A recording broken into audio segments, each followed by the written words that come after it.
My phone was face down on the table. At first, I thought the vibration was part of the music. Then it vibrated again. When I turned the screen over, I saw the sender was Kieran, and nothing moved inside me at that moment because he was on vacation, he was with his friends. It had to be a normal message. Until I opened the photo. On the screen, there was a half-naked woman. Her shoulder was resting against Kieran's chest. Her arm was around his neck, both of them standing very close to the camera. The woman's smile was confident. Kieran's face was clear, not blurred, not hidden. My fingers went numb. My breath stopped halfway. My friends were talking at the table next to me, but their voices faded away. I slowly placed the phone back on the table, then picked it up again. I couldn't say, "What is this?" Livia took the phone from my hand and looked at it. The other friend next to her looked too. No one said anything. Because there was nothing to say. Everyone froze at the same time. When our marriage entered its 3rd year, I still believed in the word we. For me, marriage did not mean living in the same house. It meant making decisions together. That was why I felt a strange discomfort when one evening in the kitchen, Kieran smiled at his phone and said, "The guys want to go on vacation." I was not jealous. I was not suspicious. We were just married. And married people, especially those who had been together for 3 years, did not plan things like this alone. I explained this calmly. The idea of 4 men going on vacation together was not mine, and it did not fit the kind of marriage I imagined. But Kieran was not aggressive. They were just his friends. "Only 3 days," he said. "We'll clear our heads and come back." The conversation went on. Every time I did not agree, the topic closed, but it always came back. As the days passed, the vacation started to sound like their need, not mine. In the end, I got tired. Not tired of arguing, tired of explaining. I agreed. Something inside me was still saying, "This is not right." But I trusted him. Dropping him off at the airport felt like an ordinary morning. Kieran drank his coffee quickly and kissed my forehead. 3 days will pass fast," he said. I smiled. The voice inside me went quiet. The first 2 days were normal. Short messages in the evenings, sometimes video calls. On the afternoon of the 3rd day, my phone rang. It was Kieran. His voice was more cheerful than usual. There was laughter in the background. "I need to tell you something," he said, laughing. "The vacation is actually 7 days. At first, I didn't understand. What do you mean?" I asked. "I didn't know either," he said, still laughing. "We found out when we got here. But look, we're having a great time." At that moment, something broke inside my chest. Maybe it wasn't a lie, but it was hidden. "Why didn't you tell me earlier?" I asked.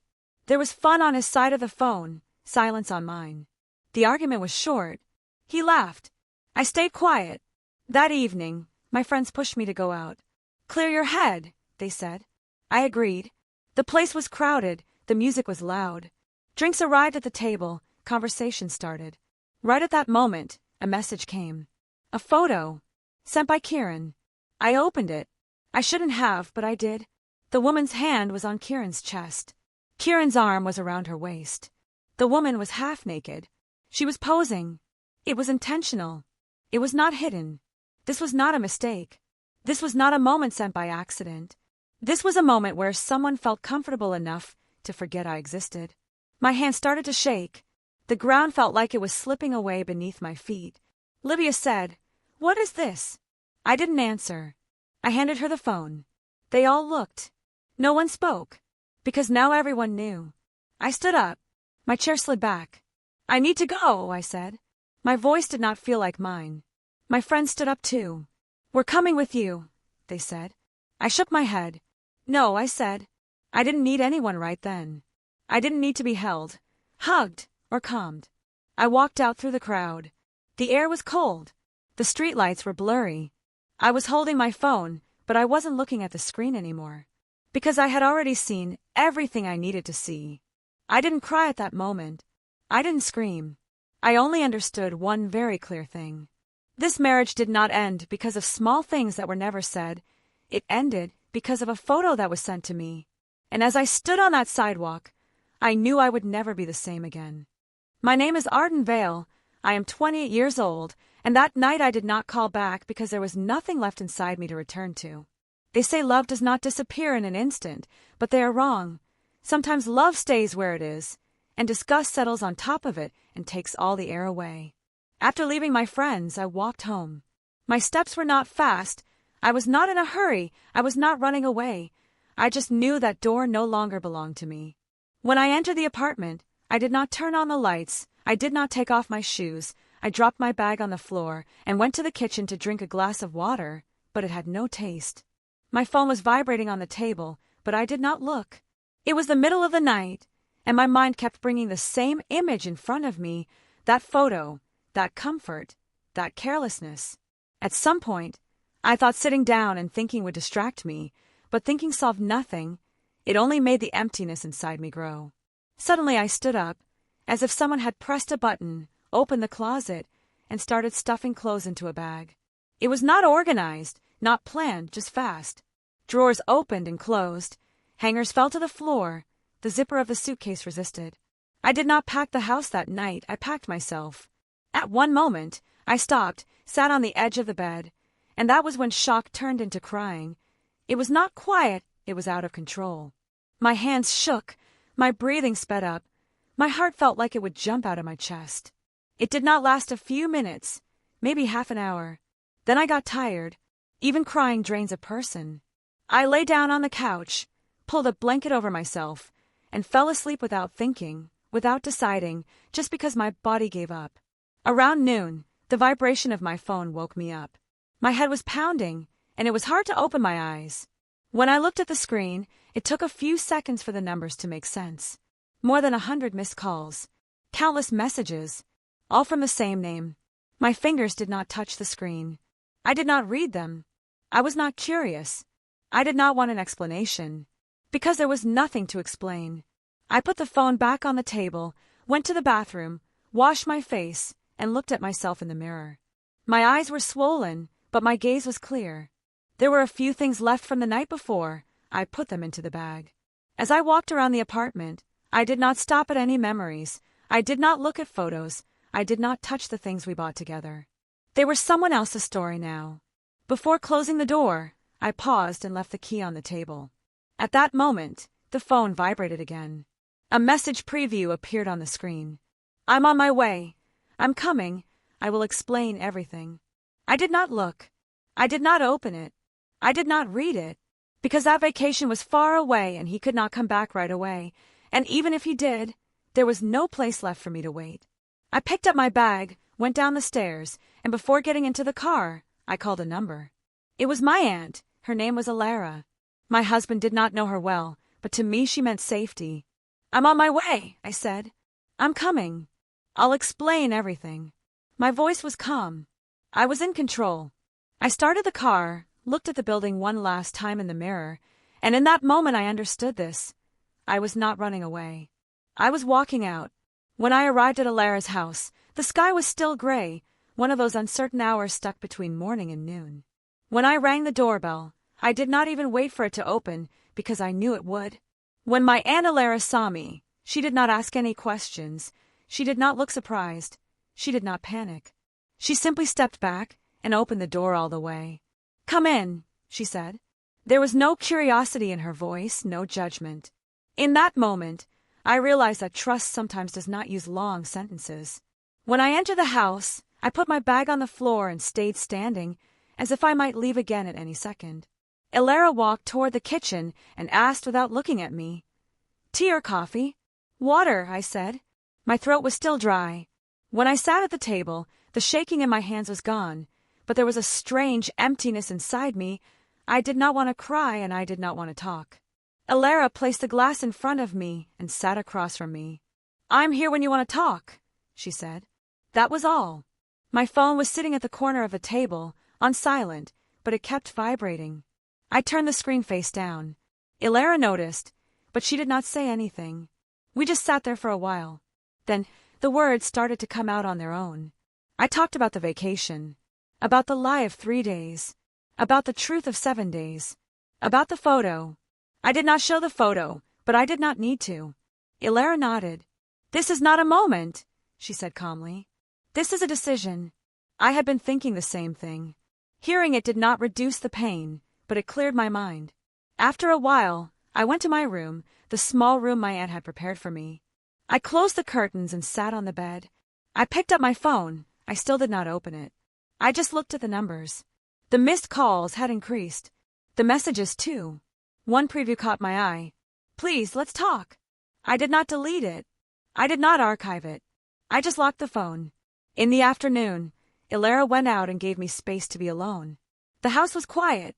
That silence did not scare me. For the first time, silence did not feel like a threat. In the early evening, when the door opened again, Ilara came in holding a folder. "These are your old documents," she said. "They can stay here." Inside the folder were my passport, some official papers, old pay stubs. I did not know when she had brought them. "These are important," she said. "When people fall apart, papers should be kept together." I smiled. It was a small smile, but it was real. We had dinner together. It was a simple meal. No one dug into the past. Then I went back to my room. My phone vibrated again. This time, the number was different. Kieran's mother. I did not answer. A message came in. "My son is devastated." I read it, but I did not reply. There was a big difference between being devastated and being faithful. When I lay down in bed that night, I could not sleep. I stared at the ceiling. For the first time, I thought this: what happens next? The question was not scary. It was just unknown. And the unknown did not hurt as much as betrayal. My phone vibrated one last time. This message was short. "Come home, we can fix everything." I smiled. Because some things cannot be fixed, they can only be left behind. I turned off the phone. I turned off the light. That is how I spent my first night in Ilara's house. Not like a runaway, but like a guest. And that night, I understood this. It might have been a temporary stop, but it was enough for me to stand on my feet. On my third day at Ilara's house, I woke up as the morning sun slipped through the curtain. My first reflex was not to reach for my phone. That was new for me. Normally, I started my day with other people's messages. That morning, I started with myself. When I went into the kitchen, Ilara was already awake. 2 cups of coffee were on the table. "What do you plan to do today?" she asked. The question was simple, but the answer was heavy. "I'm going to talk to a lawyer," I said. When the words left my mouth, something inside me settled into place. Ilara nodded. "I can give you a number if you want," she said. I did not need to ask. It was already ready. That showed me something important. While I was falling apart, someone had been quietly prepared for me. That day, I opened my phone consciously for the first time. The calls had not stopped. The messages had increased. This time, it was not only Kieran, but mutual friends, distant relatives, even a coworker. It could be a misunderstanding. One photo doesn't explain everything. As I read, a cold feeling spread inside me. Because the photo explained everything. A half-naked woman. My husband's arm on her shoulder. 2 faces looking at the camera. One drunk, the other comfortable. This was not a misunderstanding. This was an explanation. I did not reply to any messages. I only noticed one. A short sentence from Kieran. "I'm begging you, let's talk face to face." I closed that too. I met the lawyer in the afternoon. The office was small but neat. The woman lawyer was calm. She took notes. She did not interrupt me. While I explained what happened, my voice stayed steady. I did not exaggerate, and I did not minimize anything. When I showed the photo, she simply nodded. "This is enough," she said. "It's clear evidence." The word divorce was spoken officially for the first time. I felt a strange sense of relief. It was like a decision that had been floating in the air finally touched the ground. As I was leaving, she said, "It's healthier if you don't communicate from now on. Every message only makes the process longer." I was already doing that. Without knowing it, I had chosen the right path. On the way back home, my phone vibrated again. This time, it was a video call request. I declined it. Then a voice message came. I did not listen. After a while, the messages changed. The tone changed too. First regret, then anger, then blame. "You were always cold anyway. You embarrassed me in front of my friends." I smiled. The defenses that come after betrayal are always the same. The blame always has to be shared. But I did not take it. That day, I set a rule for myself. No replies. No explanations. No arguments. That was my clear line. In the evening, Elara and I sat on the balcony. The city was quiet. You know, she said. People sometimes think clarity is arrogance. I nodded. But clarity is a way to survive. In that moment, I understood. I was not becoming hard. I was protecting myself. Later that night, one last message appeared on my phone. It was from Kieran. I'm coming back tomorrow. I read it. For the first time, I felt a slight tightness in my chest. But it was not fear. It was like knowing an exam was coming. I turned off the phone. I looked at Elara. If he comes, I won't be here, I said. Elara smiled. This place is your shelter, not your battlefield. That night, as I lay in bed, I thought. I had loved him. I had truly loved him. But love did not mean tolerating everything. Without loyalty, love alone could not hold a home together. The next day, the divorce petition would be prepared. This was not an ending. This was taking control back. I closed my eyes. For the first time, what I felt about tomorrow was not fear, but a plan. Kieran did not tell me himself that he had returned. I saw that his flight had landed through the app we shared. I turned off the notification. It was a quiet afternoon at Alara's house. There was wind outside, and a strange calm inside. My phone vibrated. The message was short and clear. I'm downstairs. We need to talk. I did not reply. A few minutes later, the doorbell rang. This was the sound I was expecting. Elara looked at me, as if trying to understand my decision. I'll open it, I said. Not because I was scared, but because I did not want to run. When I opened the door, Kieran was standing in front of me. He looked tired, but not broken. He still had the relaxed look of someone who had just come back from vacation. That erased the last doubt inside me. He was not shocked. He was prepared. Can I come in? He asked. I stayed in the doorway. We'll talk here, I said. My voice was calmer than I expected. That surprised him. He paused for a moment, then smiled. I don't want you to decide without listening to me. I shook my head. I listened, I said. The photo was clear enough. His face changed. The smile disappeared. That photo, he started. I interrupted him. For the first time.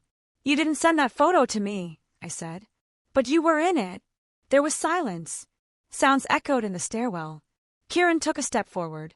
I did not step back. I was drunk, he said. It was just a moment. The sentences sounded rehearsed. A moment, I said, like the 7-day vacation you told me was 3 days, or like another woman's half-naked selfie. He looked away. That was enough. We've been married for 3 years, I said. I thought marriage meant shared decisions. You planned alone, you extended it alone, you chose alone. Elara was quietly listening behind the door. Kieran's voice got louder. You're exaggerating. You can't destroy everything because of one photo. In that moment, the last tie inside me broke. What was destroyed wasn't the photo, I said. It was trust. He took a breath and ran his hands over his face. I want another chance, he said. Let's talk, I'll fix it. I smiled, but there was no warmth in it. There's nothing to fix, I said. A choice was already made. What about love? He said. When he used that word, he thought it could pull me back. I loved you, I said. But love is not agreeing to humiliate yourself.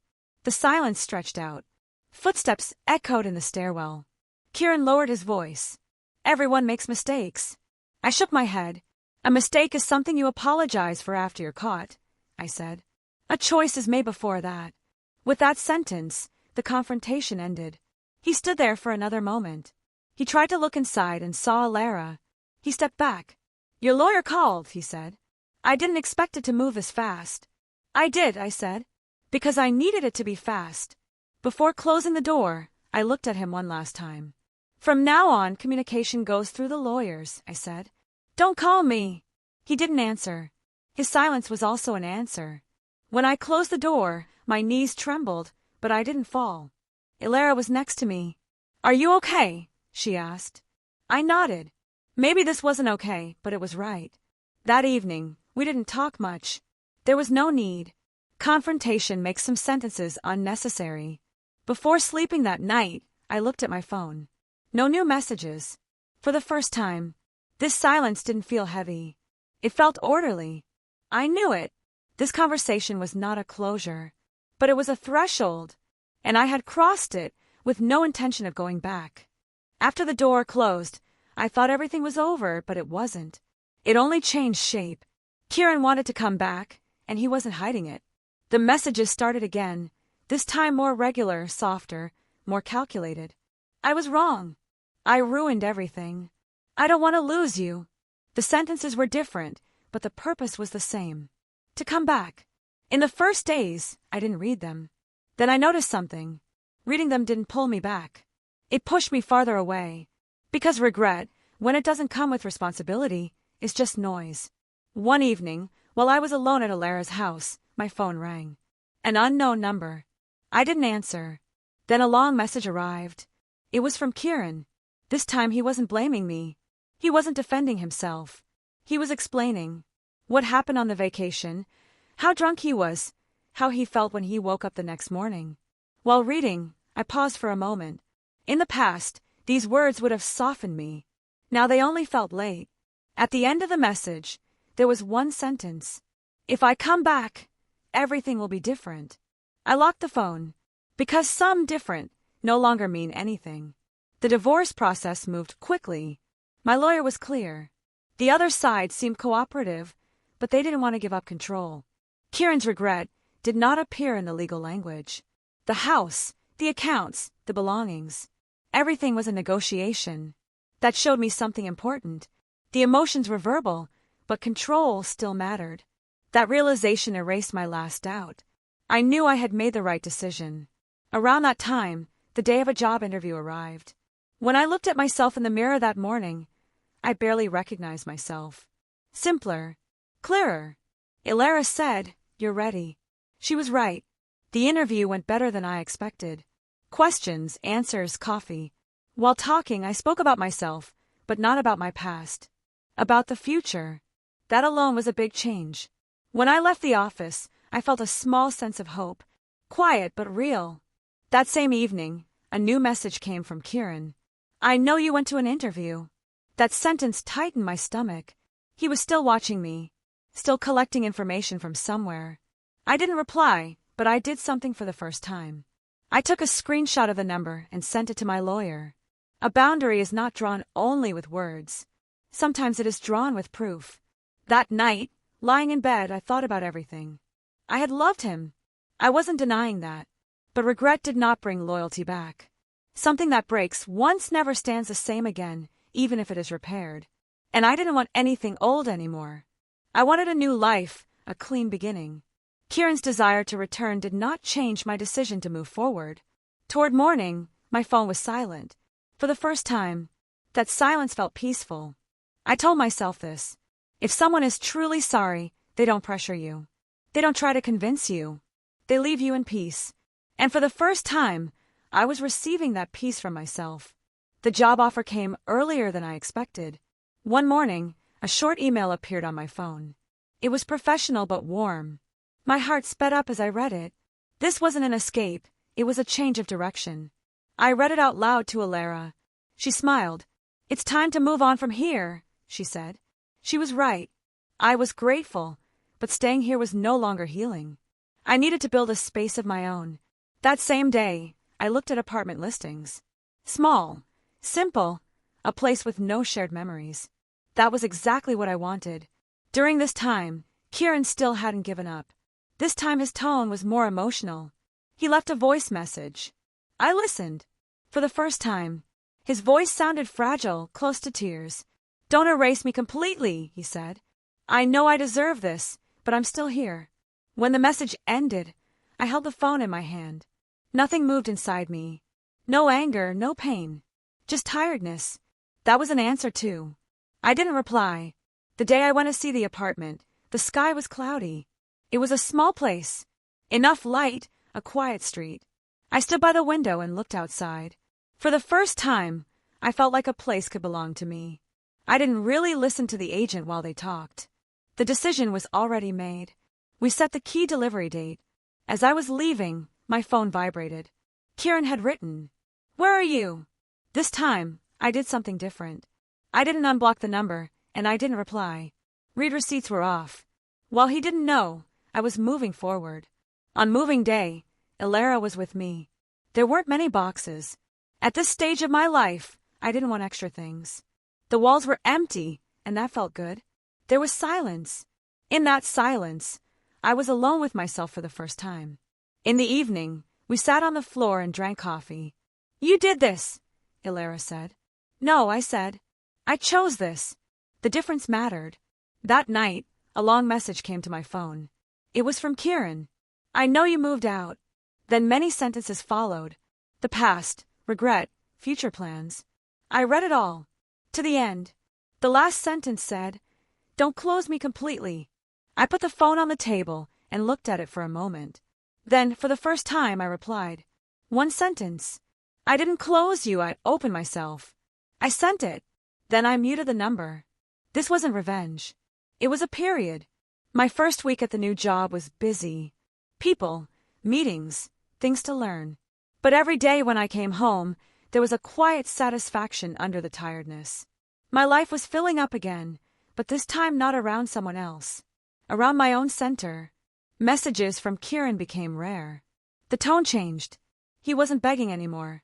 Maybe that was his acceptance. One evening on my way home from work, I stopped and thought about something. Loving someone doesn't mean making them the center of your life. I learned that late, but I learned it. And some lessons, when they come late, stay longer. The divorce date arrived in an envelope. Official, cold, and final. My hand didn't shake when I opened it. I read it and placed it on the table. The date was clear. Day, time, place. A period of my life had been marked on a calendar. The strange part was this. A marriage that took years of my life fit into a few lines on a piece of paper.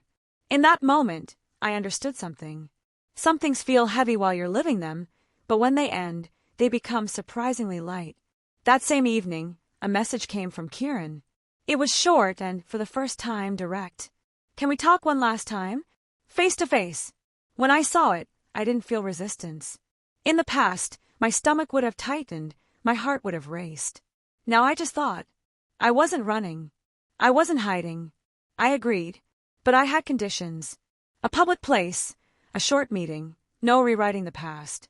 I wrote them clearly. Minutes later, his reply came. Okay. That was a change too. When the day of the meeting arrived, I left early. The place was a quiet cafe. I sat at a table by the window. I hung my bag on the chair and observed myself. My posture was different. My shoulders were straighter. When the door opened, I recognized him immediately. Kieran walked in, looked around, then saw me. There was familiar regret in his eyes, but this time it didn't affect me. He came closer and paused. "Hi," he said. "Hi," I said. Nothing more, nothing less. He sat down and kept his hands under the table. We were silent for a moment. Silence used to make me tense. Now the control was mine. "You look good," he said. I used to want to hear that. Now I simply noted it. "What do you want to say?" I asked. I didn't want to waste time. He took a deep breath. "I ruined everything," he said. "Not just you, myself too." He lowered his head. "I want to come back." When that sentence came, nothing moved inside me. This is it, I thought. My answer was already ready. "There's nowhere to come back to," I said calmly. "I'm not there anymore." He looked up, his eyes filled with tears. "But I still love you." This time, I took a sip of coffee before answering. "I loved you once too," I said. "But love ends when it makes you feel small." That sentence stopped him. He wanted to say something, but the words stayed in his throat. For the first time, his helplessness didn't make me feel strong. I just felt neutral. "I made a mistake," he said. "Once." I smiled, but it wasn't a happy smile. "No," I said. "You were caught once." He needed to understand the difference. He played with the napkin on the table. "If I hadn't lost access to you, I don't know if I would still be calling," he said. His honesty came late, but I still noted it. "What matters to me is this," I said. "I don't wonder about you anymore." That sentence was the goodbye itself. When the waiter brought the bill, I paid it. Kieran didn't object. We stood up and walked to the door together. Outside, there was wind. He looked at me. "Will you forgive me one day?" he asked. I thought for a moment. "Forgiving is not the same as going back," I said. "But that's not your concern anymore." He nodded, as if he accepted it. "Goodbye," he said. Goodbye, I said. This time, truly. As I walked away, my steps felt light. My phone rang. It was Alara. Is it over? She asked. Yes, I said. It's really over. When I got home, I opened the windows. Air filled the room. This home, this life, this body belonged to me now. Kieran was left behind. He was only a memory. A teaching one, but not a binding one. That night, lying in bed, I thought about something. People think every loss is a tragedy, but some losses create space. And sometimes it's not the doors that close that exhaust you, but the ones left open. I had closed the door. Quietly. With certainty. On the morning of the divorce, I woke up before the alarm. Sunlight was coming through the curtains. The air was calm. So was I, years ago. Even thinking about a day like this would have tied my stomach in knots. Now I was just getting ready. I didn't wear black or anything dark. A light-colored shirt, simple pants. When I looked in the mirror, I didn't see a woman in pain.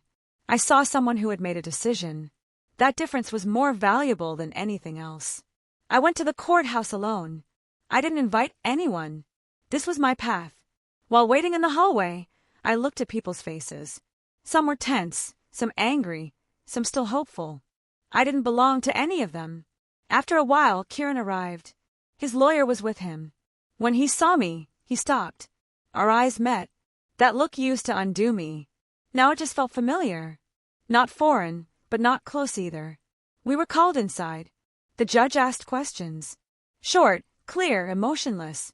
How the marriage started, why it ended. When Kieran spoke, his voice shook. When I spoke, mine didn't. That counted as an answer too. The papers were signed. When I held the pen, I felt something strange. Not sadness, not relief. More like a sense of completion. Something was closing, and nothing was leaking out anymore. When it was over, we stood up. The judge nodded. I'm sorry, he said. The word felt strange. What was over, and what had happened? Still, I nodded back. As I was leaving the room, Kieran called out behind me. Can I say something? He asked. I paused and turned. Not today, I said. My voice was soft but clear. He understood. He lowered his head and said nothing more. Outside, the weather had changed. There was wind. I stopped on the steps and took out my phone. I looked at the screen. I wasn't married. I wasn't divorced either. I was just me. One word had changed on my ID, but something much bigger had finished inside me. I called Alara. It's over, I said. Officially. There was a short silence. Then she laughed. How do you feel? She asked. I thought for a moment. Light, I said, but not empty. That day, I bought myself a small gift. Something I had wanted for a long time but kept postponing. When I opened it at home, I realized something. I wasn't postponing anymore. That evening, I ate dinner alone in my new home. I lit a candle, not to be dramatic, but because I liked it. I opened the window. Sounds came in from the street. Life was going on. For me too. A message came from Kieran that day. I didn't read it. I deleted it. This wasn't running away. This was a choice. That night, lying in bed, I thought about the past. The moment I was cheated on, that photo, the seconds I froze. All of it was still there, but it didn't control me anymore. The memories existed, but the chains didn't. And maybe healing was exactly this. Not forgetting, but becoming unaffected. As I closed my eyes, I thought this. A life had ended, but I hadn't. On the contrary, for the first time, a space had opened where I could be alone with myself. And tomorrow, how I would fill that space was completely up to me. After the divorce, time started to move in a strange way. It didn't speed up, and it didn't stop. It simply became simpler. In the mornings, while getting ready for work, the face I saw in the mirror was no longer trying to prove anything. I didn't need to look strong for anyone. Strength had become quiet. My new job gave me more than I expected. Not just money or a title. Respect. People asked for my opinion. They listened. This was something I had missed for years in my marriage, without even knowing how to name it. People sometimes asked, wasn't it hard? I usually didn't answer, or I changed the subject. Because the difficulty didn't belong to one single moment. The moment that photo arrived was hard. Packing my suitcase was hard. Crying in the morning and going silent by noon was hard. But all of it passed. And what passes does not define you. What defines you is what you do after. I never spoke to Kieran again. He didn't call. He didn't write. Maybe he truly understood. Maybe he was just tired. Either way, it didn't matter anymore. His regret did not have to be part of my healing. It took time to learn that, but I did. Not every apology is meant to be accepted. Some are only meant to make the person who says them feel lighter. There was no new person in my life. On purpose. I didn't want anyone to escape into, or to fill a space. I chose to stay with myself. This wasn't loneliness. It was a clearing. I sorted through my thoughts, my habits, my fears. I knew very clearly what I did not want, and that slowly shaped what I did want. Sometimes I thought about that vacation. The lie that was supposed to be 3 days, but became 7. That phone call. If we hadn't argued that day, if that photo hadn't arrived, maybe we would still be living in the same house. But these thoughts didn't make me sad, because some lives only show their truth once they crack. Mine was like that. One Sunday morning, walking by the sea, I felt it clearly. The water was calm. People were minding their own lives. No one knew my story. No one knew my husband had cheated, that I left, that I started over. And that felt incredibly freeing. I was no longer someone defined by what happened to her, but by where she was going. If anyone listening to this story feels stuck somewhere, I want them to know this. Sometimes people don't leave because they're afraid. Sometimes they stay because it's familiar. But the most dangerous thing is confusing staying with love. Love does not make you smaller. It does not silence you. It does not ignore you. If you are constantly losing parts of yourself somewhere, that place is not a home. I was 28 years old, and a marriage had ended. But my life had not. On the contrary, it had just truly begun. Today, when I look back, I don't even feel anger toward the woman who sent that photo. Because that moment was my awakening. Everyone has one. Mine was harsh, but it was clear. Now I keep walking. Sometimes slowly, sometimes with determination. But always forward. And now I know this. What I lost was not a man. What I gained was myself.